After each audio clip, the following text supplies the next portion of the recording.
Welcome, listeners, to Running Mates, Episode 7.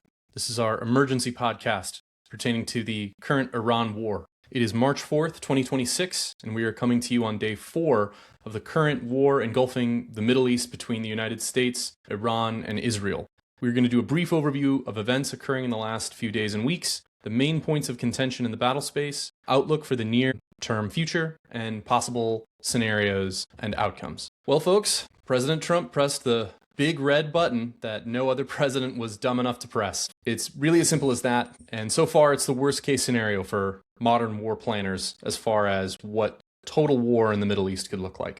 Every president since Jimmy Carter has essentially faced this same existential question and the proposition of whether or not to attack Iran. And every president from Jimmy Carter until Donald Trump realized that it was a fool's errand and that it would be like kicking over a hornet's nest. Here's a brief recap of what's happened. So in December of 2025, we had some large-scale protests, pro-democracy protests that sprang up throughout Iran and were put down very violently. And there were a lot of questions at the time regarding whether or not the United States or the international community needs to do something to support these protesters, and a lot of, honestly, propaganda on both sides as to the size of the protests and the violence in putting them down. This marks the culmination of a long period of escalation between the United States and Iran. So on February 6th of this year, Special Envoys Jared Kushner and Steve Witkoff began negotiations with Iran over an updated nuclear agreement, a deal that would trade sanctions relief for ending or not pursuing a nuclear enrichment program. These negotiations were held in Oman.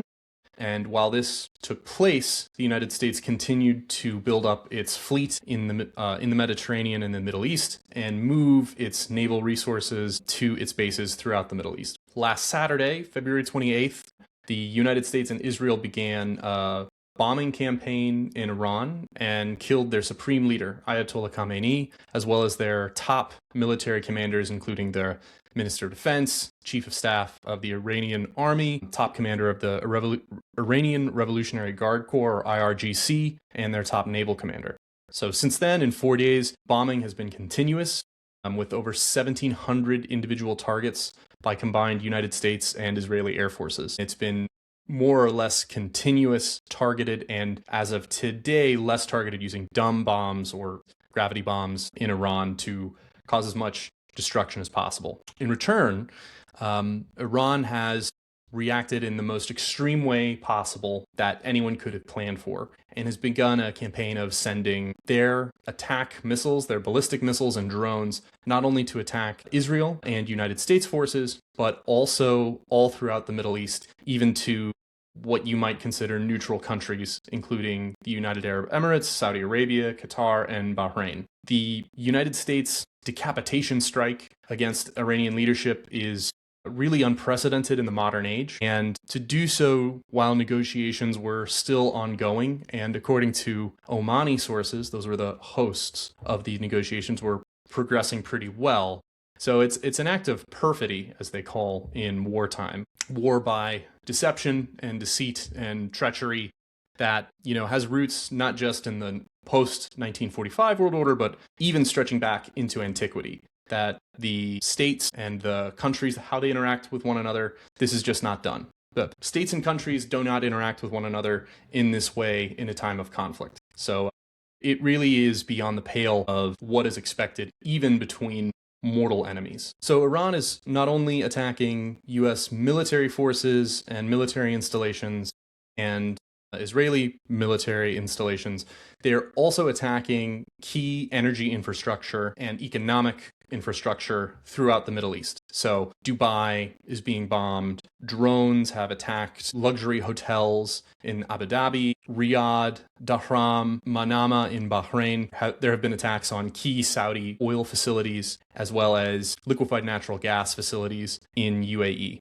So it's an unprecedented attack and an unprecedented response as well. The Straits of Hormuz are effectively closed to seaborne traffic, which means one of the key arteries of energy and many other items, but most importantly, liquefied natural gas and oil in the world is now effectively closed. And the Iranians are perhaps just one step below the maximum threshold of attack, which they could pursue and may still pursue in the near future. And that maximum threshold would be not only to say that the Straits of Hormuz are closed and that they would attack ships entering and exiting that area, but to, in fact, mine the Straits of Hormuz. That's going one step beyond, where not just an order to attack or not to attack, but to close it semi-permanently. To remove mines or other impediments would be very difficult, costly, and time-consuming. Similarly, they're attacking energy infrastructure in the Middle East, but they have not yet attacked the life support infrastructure, which is key, especially to these Gulf states like Saudi Arabia, UAE, Qatar, and Bahrain. What does that mean?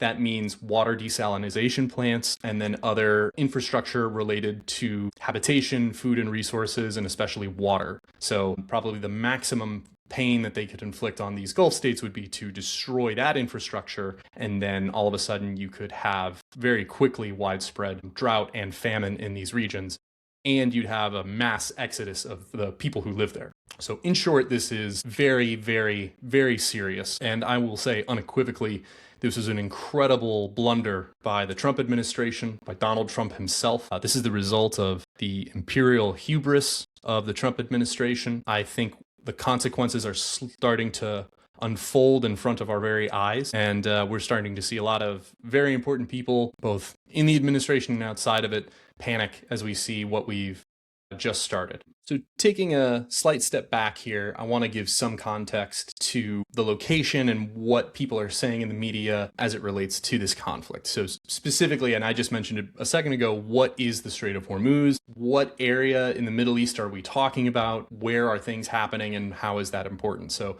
I understand that a podcast is an audio medium, but I am going to share my screen to present some maps if you are able to look at this on your phone, or I'm also going to describe what I'm showing on this presentation. So first, I want to just say at the outset that Iran is a humongous country. It is similar to the size of Alaska, which is the largest state in the United States. There's an overlay here that if you were to put it on the continental United States, it would stretch from essentially Vermont to Mississippi, from Chicago to Charlotte, South Carolina. I mean, it's a humongous country, much bigger than Afghanistan, much bigger than Iraq. It is essentially a country ringed by mountains, different mountain ranges, the Zagros being right here between Iraq and Iran. And then in the middle is a large plateau, so a large flat area in space.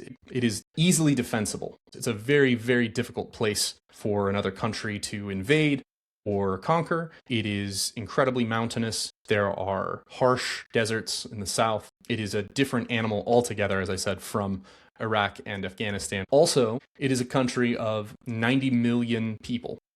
For context, when we invaded Iraq in 2003, Iraq, which is about the size of California and is mostly flat, has a population of 25 million. So Iran has more than 3 times as many people in it. It's a very young country. Half the country, 45 million people, are under the age of 30, I believe. So it is a young country with a fully functioning state.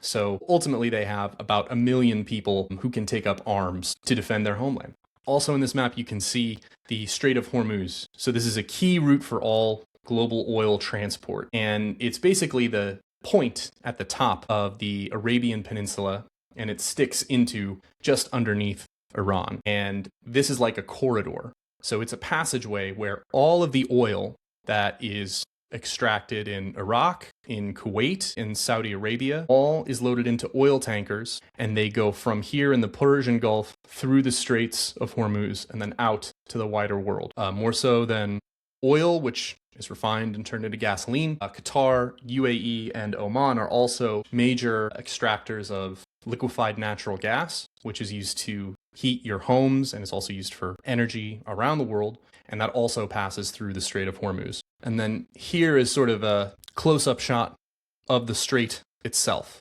because you have the Persian Gulf and the Gulf of Oman on both sides, and the strait is about 22 miles long at its narrowest point. So this area that connects 20% of the world's energy production has to pass through a little corridor that's 22 miles long.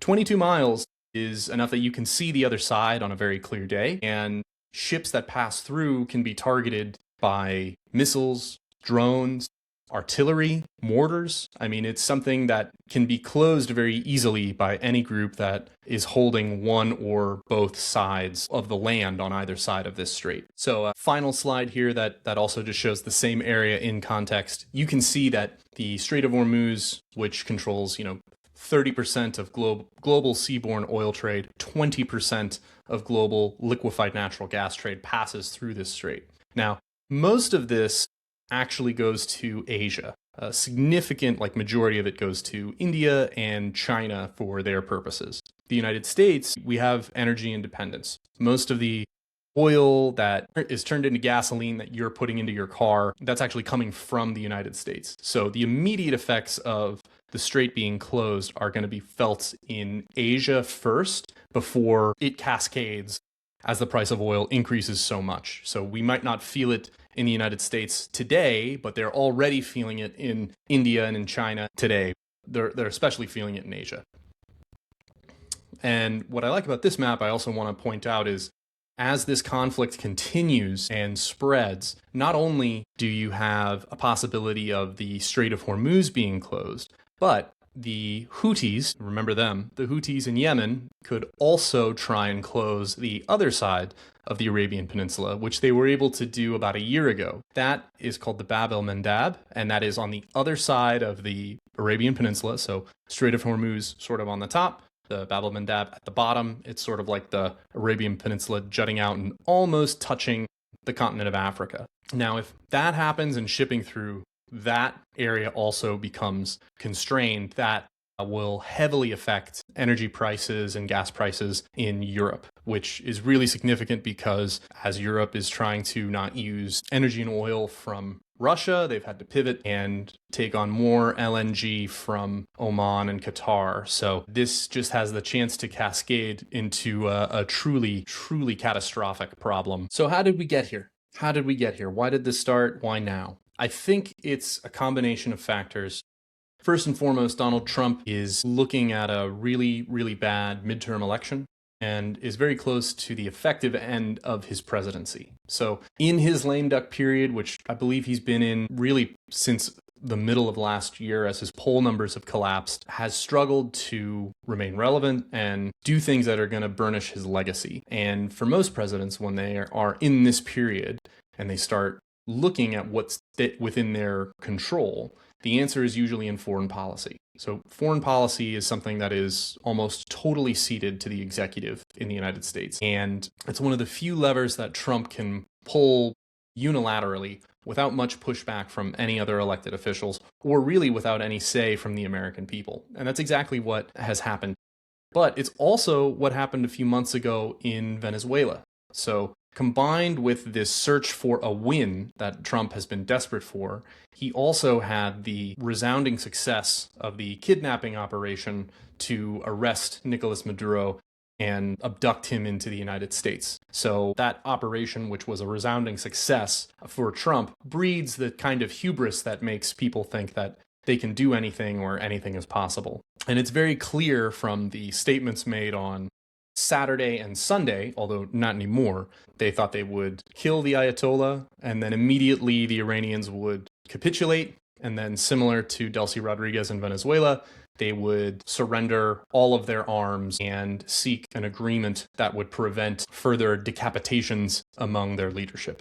You combine this with the sort of ever-present desire among the hawks in the Pentagon, Benjamin Netanyahu personally, and the pro-Israel lobby to strike and degrade Iran. And you can look at the constant, continuous effort to get Donald Trump to approve action in the Middle East. All of those things work in tandem and they layer on top of each other until ultimately you have a Donald Trump who is very diminished, who agrees to what he thinks is going to be a very quick win with overwhelming force.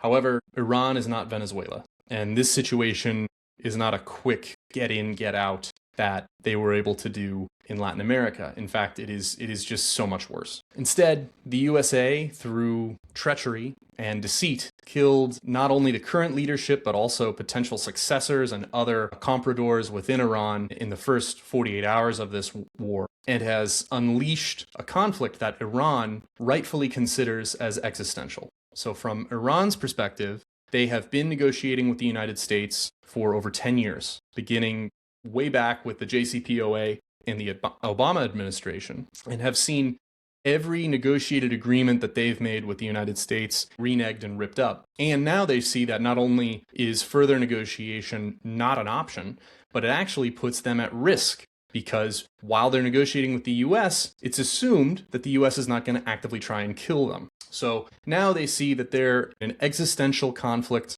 for the survival of their regime. And their goal is now no longer living with the United States, living with Israel, trying to manipulate and play the long game.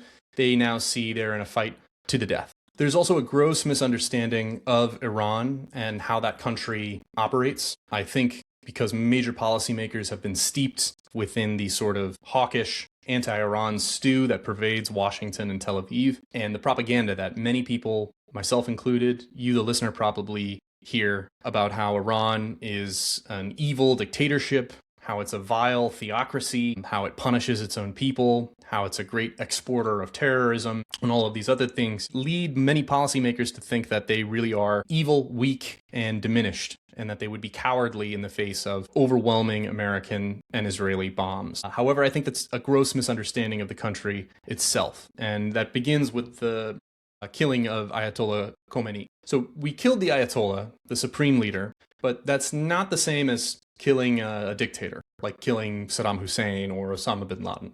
The Ayatollah is called the supreme leader, but he is the spiritual leader of Iran. He's the head of state, but not the head of government. Iran has a very unique government. So the Ayatollah is not all-powerful, despite being called the supreme leader. He is actually elected by a group called the Council of Guardians, which is a group of clerics and imams who try and set a religious policing of the nation of Iran. Moreover, the Guardian Council that elects the Ayatollah also approves of candidates who run for office in Iran. So they kind of set the Overton window of how liberal or conservative politicians and policy within the Iranian government is allowed to be. But it is not a top-down dictatorship. This Ayatollah as well, Ayatollah Khamenei, was extremely moderate and in many ways was a dove within the Iranian regime. He counseled restraint. He continued to press for negotiations with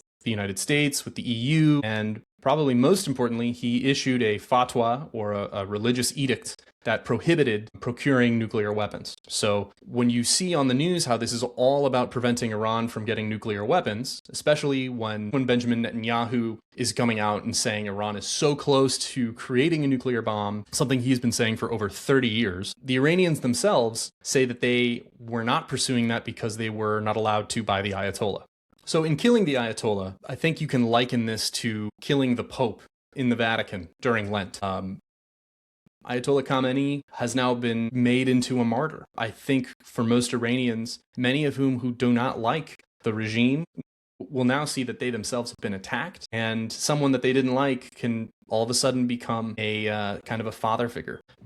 I'm reminded in many ways of a story told about the American Civil War, where Union soldiers in the South in Mississippi had captured a Confederate soldier, and were asking why he was fighting to defend slavery when he didn't have any slaves. And his answer was, well, I'm fighting because you're down here, because you attacked us. And that's how it felt to that soldier at the time, and I think that's how a lot of Iranians feel right now. So what's going on right now, and what is at stake? Iran is trying to prolong this conflict and make it as painful as possible for all parties. The US is trying to mitigate that pain as much as possible and also degrade Iran's capabilities as much as possible and bomb them into submission. Iran is essentially saying to these Gulf monarchies that even though you have an American base, the Americans aren't protecting you. We are attacking you because you host the Americans who are attacking us. And implicitly, they're saying to the Gulf countries, kick these Americans out. Tell them that their bases are no longer allowed on their land. What good has it been for you to host US bases if all that has brought is destruction on you? Iran is also saying to Israel that they're not going to allow them to attack them, and they're also going to support their proxies in the area, like Hezbollah, to attack Israel and get involved in the current crisis in Gaza and the West Bank. And I think most importantly, or most significantly, Iran is also trying to tell the United States that if the United States is not going to negotiate in good faith with them, and the only thing that Iran can do to ensure its survival is to deter the United States, that means is they need to inflict as much pain as possible, whether that's directly attacking the US military, whether that's doing things that are going to wreck the global economy, to destroy public opinion regarding this Middle East conflict. They need to raise the stakes so that the US does not attack them again. It's important to recognize that when they conduct these kinds of war games, and when you think about this strategically, they recognize that they're a weaker country than the United States. They don't have the capability to attack the US mainland or to fully degrade the United States military. They just have to make it as painful as possible so that we don't attack them again. It's kind of like, when dealing with a bully, the person who's being picked on may not win the fight, but they need to make sure that they'll inflict as much pain as possible so that the bully won't victimize them again. So what are the US options here? What can America do to end this as quickly as possible? Unfortunately, I think that is an extremely difficult, if not impossible, situation for the United States. First of all, our strategy is unclear. The reasons that the United States attacked Iran are also unclear. Donald Trump gave one reason on Saturday.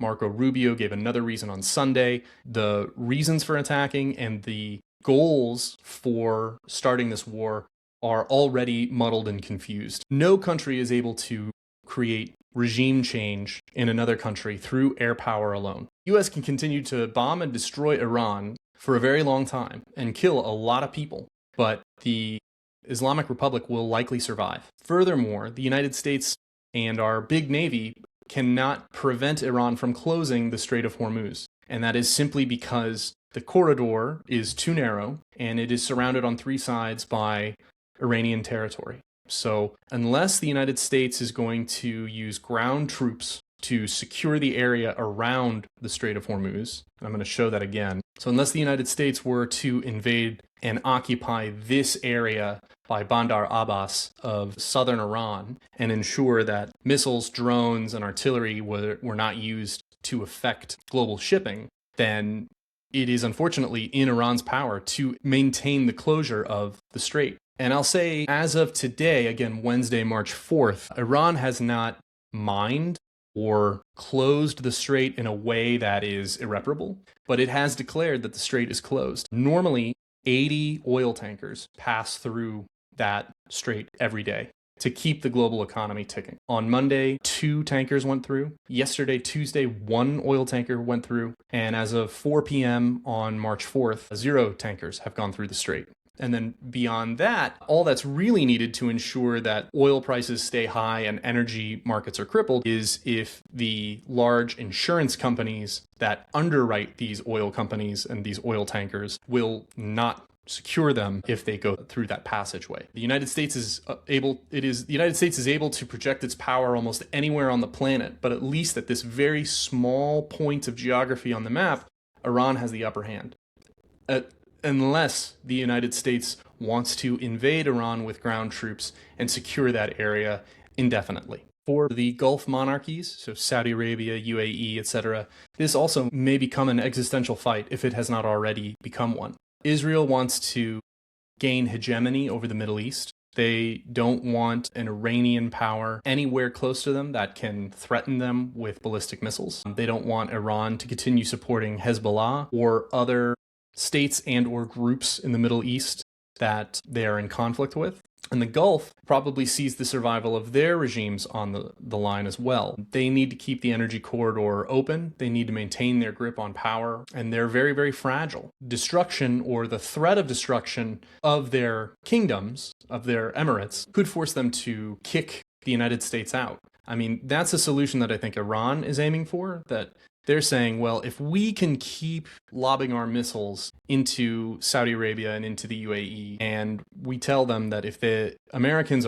leave, we'll stop bombing them, and the Americans are unable to protect these countries, then they may ask the United States to leave. It seems very clear that the Americans have bit off more than they can chew, and we are going to keep attacking and bombing and hoping something changes. This was truly a blunder of historic proportions, and I think the opportunity of getting a win out of it is becoming more and more unlikely by the day. Because this is not an existential threat to the United States, public opinion may sour on this further than it already is, and may result in the U.S. more or less retreating and hoping to just get a ceasefire, even if it's on favorable terms with the Iranian regime. Currently, polling suggests that about 75% of the country does not support this war in Iran. 25% do. I think that number is going to change and get even worse over time. I think if you really look at that and analyze it, it's probably 25% of the country just doesn't watch the news. Once it starts affecting people's daily lives,